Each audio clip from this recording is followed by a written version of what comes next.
우리 찬송가 434장 함께 부르십시다. 434장입니다. 귀하신 친구 내게 계시니 나 주 안에 늘 기쁘다.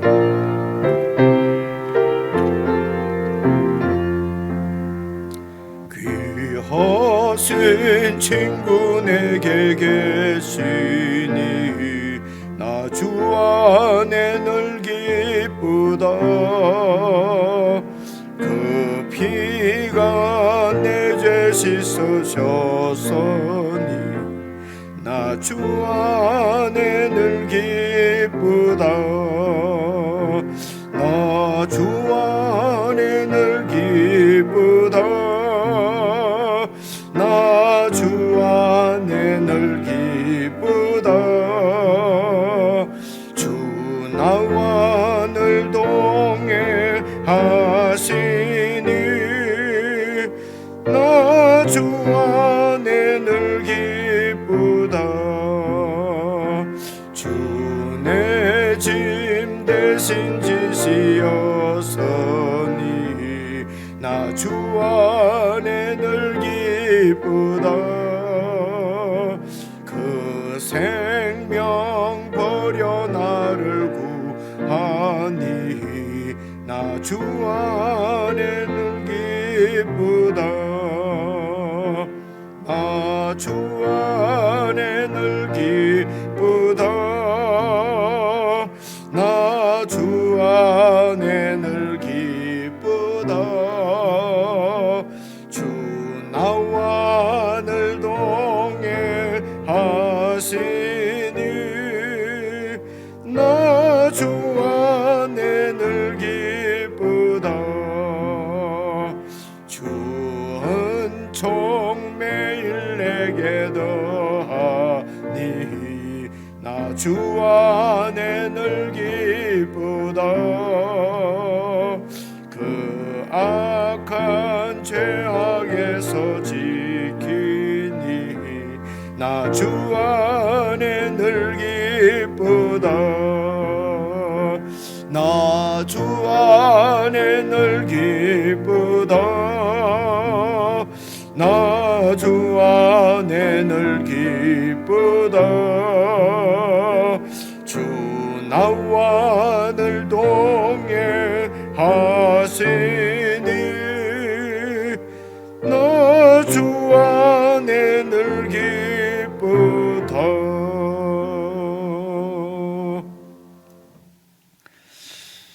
하나님 아버지, 주님 안에서 늘 기쁨을 누릴 수 있도록 우리의 눈을 열어주시고 하나님의 아들 예수 그리스도께서 우리의 친구가 되심을 보게 하시고 믿게 하시고 예수님과 동행하는 일이 참 우리의 기쁨인 것을 깨닫고 누리게 하시니 정말 감사합니다. 저희들에게 오늘도 믿음을 더하셔서 함께 하시는 그리스도만으로 만족하며 감사하며 기뻐하며 살 수 있도록 도와주시옵소서. 우리의 눈이 세상을 향하여서 우리의 마음이 시험을 받아 갈등하며 흔들리지 않도록 성령 하나님 저희들을 붙드셔서 우리를 위해서 죽으시고 다시 사셔서 영원토록 우리와 함께 하시는 예수 그리스도를 믿는 믿음으로 오늘 하루도 참으로 구별되게 거룩한 삶을 살아 그 삶으로 하나님 앞에 산제물로 드려지는 예배의 삶이 될 수 있도록 오늘 하루도 축복해 주시고 사랑하는 주의 백성들을 붙드시고 인도해 주시옵소서. 예수 그리스도의 이름으로 기도드리옵나이다. 아멘. 우리 함께 읽고 묵상할 말씀은 요한복음 제18장 1절부터 11절까지 말씀입니다. 신약성경 178페이지 요한복음 18장 1절에서 11절입니다. 1절 말씀을 제가 먼저 읽겠습니다. 예수께서 이 말씀을 하시고 제자들과 함께 기드론 시내 건너편으로 나가시니 그곳에 동산이 있는데 제자들과 함께 들어가시니라. 그곳은 가끔 예수께서 제자들과 모이시는 곳이므로 예수를 파는 유다도 그곳을 알더라.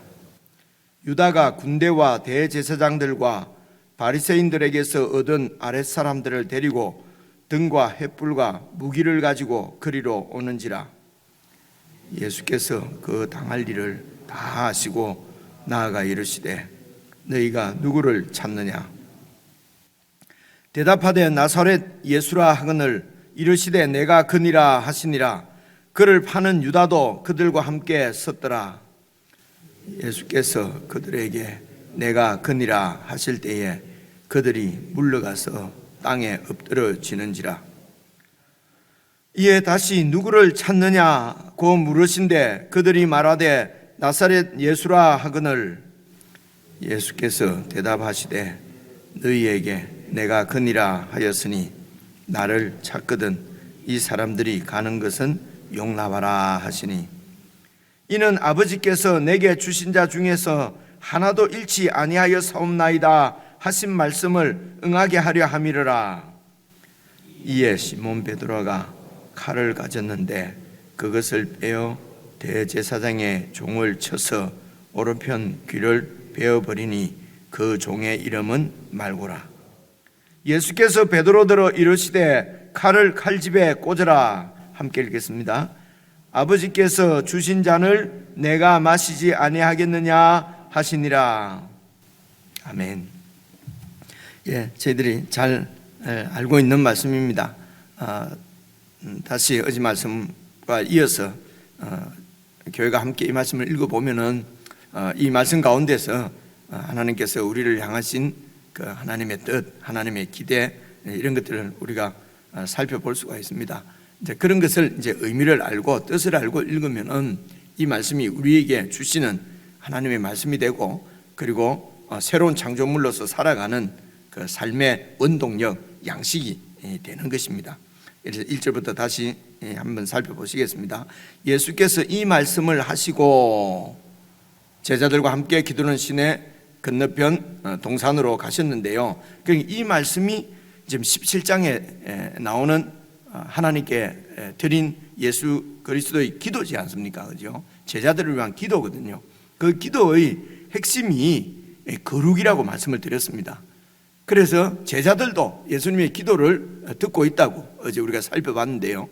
그래서 그 예수님의 기도는 14장부터 16장까지 이제 고별 강화라고 말씀하셨습니다. 마지막 설교를 요약하고 결론적으로 결론을 지금 예수님께서 그 결론적인 말씀을 가지고 하나님께 기도를 드리시고 우리 이 제자 공동체, 제자들 그리고 제자들을 통해서 예수님을 믿게 되는 교회 공동체지요. 교회 공동체가 이러한 정체성을 가진 이것을 위해서 세워져 가는 그런 그 공동체가 이제 되게 해 주십시오.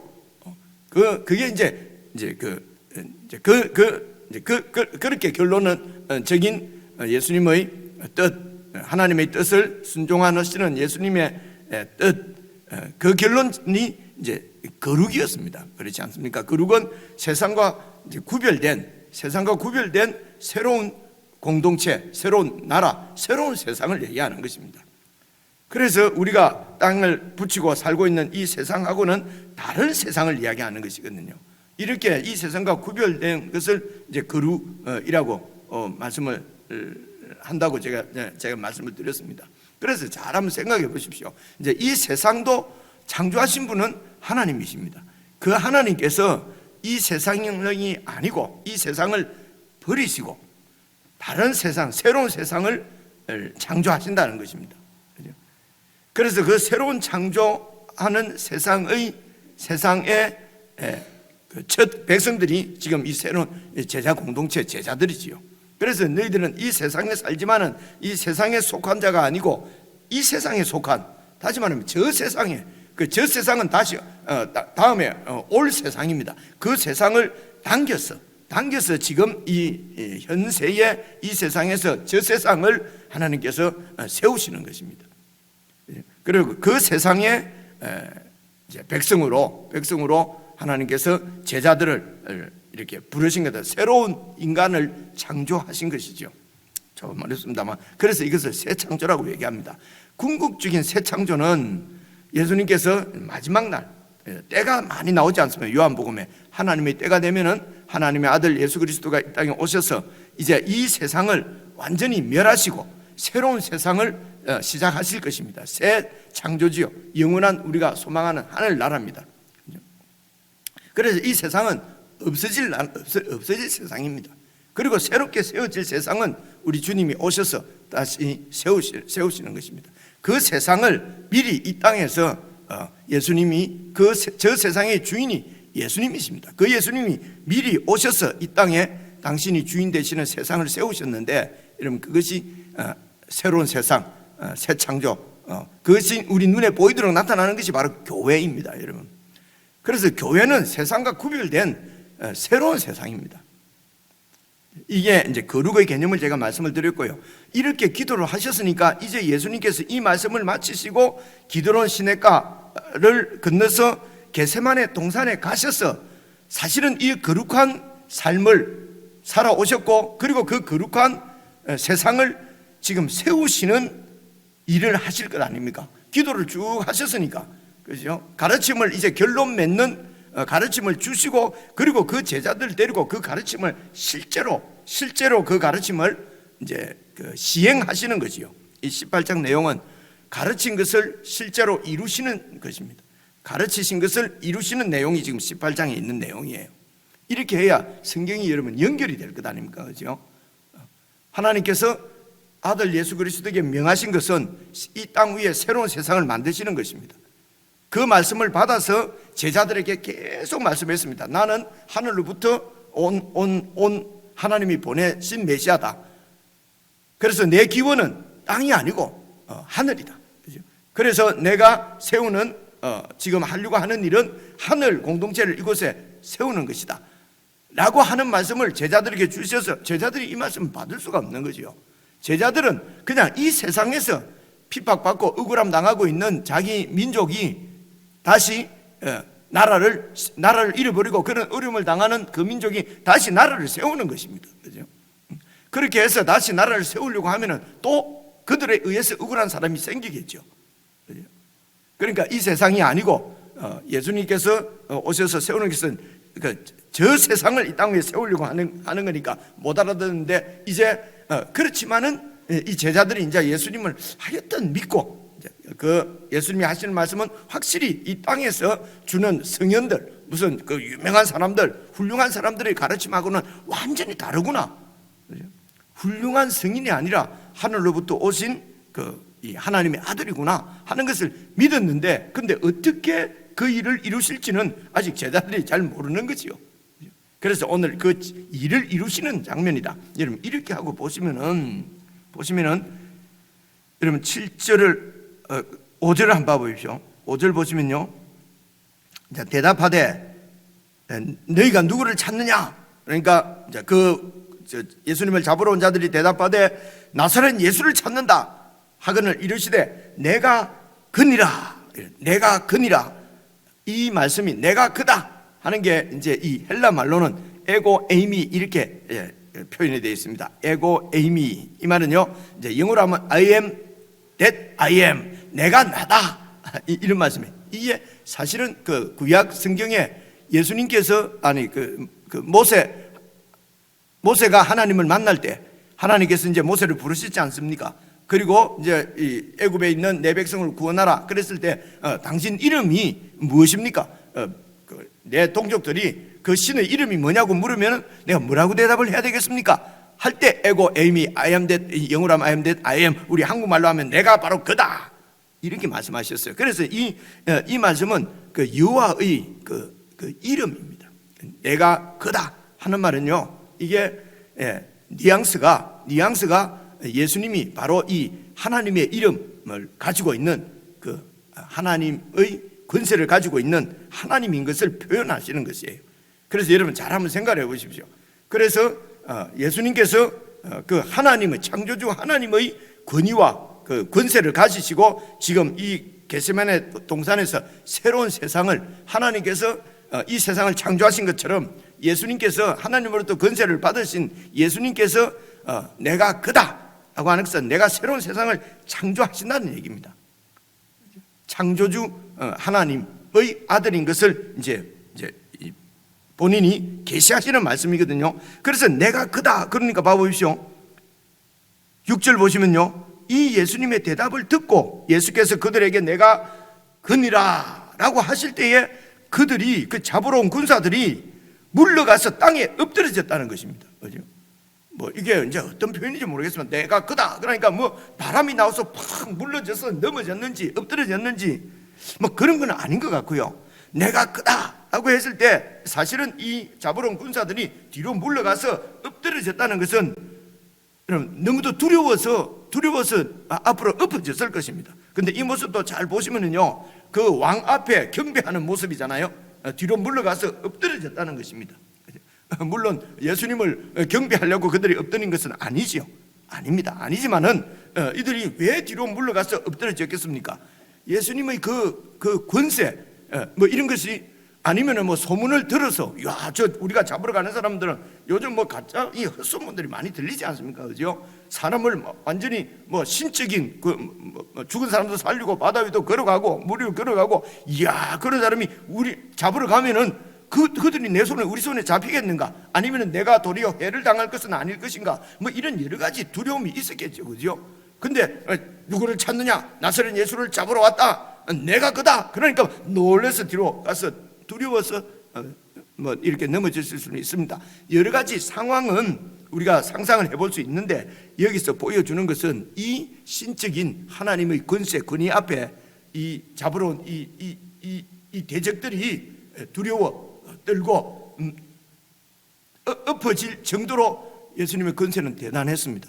이것이 말씀하시는 것은 무엇입니까? 첫째가 내가 그다. 바로 하나님의 권세를 갖고 있는 것을 그냥 보여주시려고 하는 것입니다, 우리에게. 그리고 이런 권세를 갖고 있는 분이 세상의 무력에 져서 잡혀가서 그냥 죽는 것이 아니라 말입니다. 이런 권세를 갖고 있는 예수님이 그 군사들한테 그 하인들한테 잡혀서 힘이 없어서 잡혀가겠냐 말입니다. 그렇죠? 이런 것을 한 두어 가지를 우리가 생각을 해볼 수가 있습니다. 그래서 겟세마네 동산에 서신 예수님은 아주 그 잡으러 온 대적들에게 힘없이 끌려가는 그냥 연약한 그런 무력한 그런 실패한 혁명 주동자가 아니라 새로운 세상을 창조하시는 하나님의 아들, 하나님의 권세를 가지고 그 겟세마네 동산에 서신 창조주 하나님의 아들, 하나님을 지금 우리에게 보여주시는 것이죠. 새로운 세상을 창조하시는 것입니다. 구별된 세상이죠. 거룩한 세상이죠. 자, 이제 그 세상의 모습을 창조하시는 하나님의 창조주 하나님의 모습을 지금 보여 주신다, 이렇게 생각을 하고요. 그리고 이제 2절 보시면은요, 그곳은 가끔 예수께서 제자들과 모이시는 것이므로, 여기 가끔도 원래 원문에 보면은 종종, 자주 이런 뜻입니다. 어쩌다가 한번 가는 것이 아니고요. 예수님께서 예루살렘 쪽에 계실 때는 늘 자주 가셔서 그렇게 교제하시고 쉬시고 기도하시던 곳이었어요. 그래서 이제 이렇게 번역을 할 때는 이런 이제 단어만 보고 이제 번역자들이 이렇게 번역을 하니까 가끔 이제 이렇게 번역도 됩니다. 그래서 너무 이런 말씀 드리는 것은요, 너무 이런 단어나 문자에 매이지 말고 전체 하나님의 뜻을 생각하면서 쭉 이래 읽으시면은 훨씬 더 잘 이해를 할 수 있고 뜻을 가깝게 느낄 수가 있습니다. 그래서 예수께서 제자들과 모이시는 곳이므로 유다도 알아요. 3절 보십시오. 유다가 군대와 대제사장들과 바리새인들에게 얻은 아랫사람을 데리고 등과 횃불과 무기를 가지고 지금 예수님을 잡으러 온 것입니다.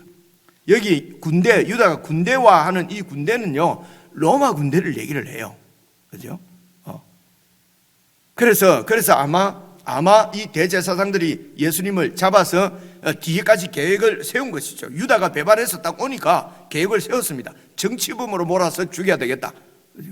정치범은 지금 그곳을 다스리고 있는 권력은 황제입니다. 로마의 황제거든요. 그래서 로마의 황제에게 대항하는 그런 이제 반역자죠. 그때로 보면 그죠. 그렇게 이렇게 반역자로 몰아서 사형을 로마의 사형수로 죽게 하려는 계획을 세웠기 때문에, 그래서 아마 어쩌면 총독에게 얘기해서 로마 군사까지도 데리고 그들의 정당성을 확보하는 것이죠. 로마 군대도 데리고, 그리고 대제사장들과 바리새인들에게서 얻은 아랫사람들, 이 말은 이제 성전을 경비하는 경비대도 있지 않겠습니까?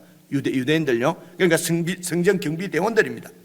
이런 군대를 데리고, 그리고 뭡니까? 등과 횃불은 어두우니까, 어둠의 세상 가운데 그런 걸 가지고 비춰봐야 비춰지지 않지요. 사실은 이 세상을 빛으로 오신, 빛의 근원이신, 빛 자체이신 예수 그리스도가 계신 동산에 이런 것 횃불 같은 거 들고 와가지고 무슨 소용이 있겠습니까? 이것이 인간이 가지고 있는 이런 초라함이죠. 이런 횃불을 가지고 예수님을 잡으러 오는데 무기를 들고 오지 않습니까? 무기.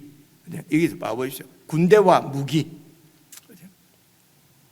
그리고 쭉 내려가서 10절 한번 봐보십시오. 10절.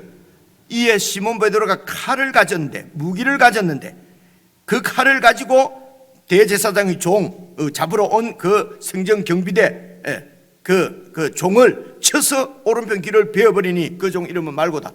베드로도, 지금 예수님의 제자인 베드로도 손에 들고 있는 것은 무기였습니다. 유다가 이렇게 예수님을 배반한 것도 힘 때문에 그렇습니다. 하나님을 섬기는 것이 아니라 내 만족을 섬기는 것이죠. 유다는 아무리 봐도 예수님을 따라다니 가지고는 내 소망, 내 야망, 내 만족이 이루어지지 않을 것으로 판단을 한 것이죠. 그래서 내 만족을 이루어줄 세상 힘에다가 붙은 거죠. 대제사장이 붙은 거죠. 힘 있는 자에게. 그래서 이 유다가 유다가 가지고 온 것도 무기였습니다. 베드로가 지금 칼을 빼서 이렇게 하는 것도 무기입니다. 세상은 이 힘으로, 무기로 세워지는 나라가 세상 나라라고 하는 것을 보여주는 것입니다. 하나님께서 지으신 세상을 왜 또 버리시고 다른 세상을 짓느냐? 이상하지 않습니까? 하나님께서 창조하신 이 세상이 하나님의 뜻대로 돌아가지 않는 것입니다. 누구 때문에? 인간의 죄 때문입니다. 그 죄의 근원이 뭡니까? 내 만족이고, 그리고 그 만족을 이루기 위해서 칼입니다. 무력입니다, 여러분. 그래서 신앙은 다른 것 아닙니다. 내 만족을 위해서 믿는 것이 아니라 하나님을 믿고 순종하는 것입니다. 그렇죠? 그리고 힘으로 세워지는 것이 아니라 하나님의 뜻에 의해서, 진리의 말씀에 의해서 세워지는 것입니다. 하나님께 순종함으로 세워지는 것이죠. 이게 새로운 세상의 신앙이란 말입니다. 이게 세상과 구별된 것이란 말입니다. 그런데 여전히 교회 안에서도 하나님 나라를 세운다고 하면서 베드로처럼 칼을 들고 설치는 것이죠. 이 베드로를 향해서 예수님이 뭐라고 말씀하십니까? 11절에 보니까 예수께서 베드로에게 이르시되 칼을 칼집에 꽂으라. 무기를 내려놓으라. 너를 부인해라. 네 힘을 포기해라. 네 야망을 내려놔라. 여러분, 이게 자기 부인이고 날마다 자기 십자가를 짓는 것이죠. 이게 새로운 세상이라는 거죠. 새로운 세상은 힘이나 무기나 이런 것으로서 이루어지는 세상이 아니라. 그리고 11절에 뭐라고 얘기하십니까? 예수님께서 아버지께서 주신 잔을 내가 마시지 아니하겠느냐. 새로운 세상은요, 아버지께서 주신 잔을 마시는 것입니다. 아버지께 순종하는 것입니다. 그래서 아버지의 말씀이 이루어지는 것이죠. 여러분, 이 세상도 처음 세상을 지을 때 창세기 1장에 아버지의 말씀으로 이 세상이 지어졌습니다. 이런 성경을 전체로 잘 한번 보십시오. 기가 막히는 것이죠. 그래서 말씀으로 지었다고 하는 것이 무슨 말씀이 과학적으로 어떻게 되고 이런 거 아닙니다. 태초부터 하나님의 말씀으로 지어진 세상입니다. 새로운 세상도 아버지의 말씀으로 지어지는 것입니다. 그래서 첫 세상은 이 아버지의 말씀에 순종하지 않았습니다. 그래서 그 세상이 깨어진 것입니다. 새로운 세상은 또 아버지의 말씀으로 순종을 해서, 예수님께서 그 말씀을 순종해서 여러분 새로운 세상이 시작되는 것입니다. 그래서 11절이 이런 것이 우리 신앙의 성경 전체의 핵심입니다. 예수께서 말씀하실 때 칼을 네 칼집에 꽂아라. 아버지께서 주신 잔을 내가 마시지 않겠느냐. 그냥 예수님이 우리를 위해서 그냥 죽으셨다, 피를 흘리셨다, 이런 감상적으로, 감정적으로 이렇게 하지 말고요. 이런 성경 전체의 이런 하나님이 우리에게 보여주시는 그 하나님의 뜻, 그 계시의 말씀이 여러분 얼마나 가슴 설레게 하고 마음을 뜨겁게 하는지 모릅니다. 말씀으로 창조하신 그 하나님이 이제 예수 그리스도를 통해서, 그분의 말씀으로, 말씀에 순종하시는 예수님을 통해서 새로운 세상을 지어지고, 그 세상에 불른 베드로도 아직도 칼을 들고 설칩니다. 이런 베드로를 이제 그 세상에 맞게 예수님께서 다 이렇게 고쳐가는 것이죠. 그죠? 이게 신앙의 성숙입니다. 결국은 베드로도 십자가에 예수님처럼 달려서 죽었다고 그러잖아요. 그죠? 무력이 아니라 하나님의 뜻입니다. 내 만족이 아니라 하나님의 뜻에 순종하는 것입니다. 이게 우리가 믿는 예수 그리스도를 믿는 신앙의 핵심이라고 하는 것이죠.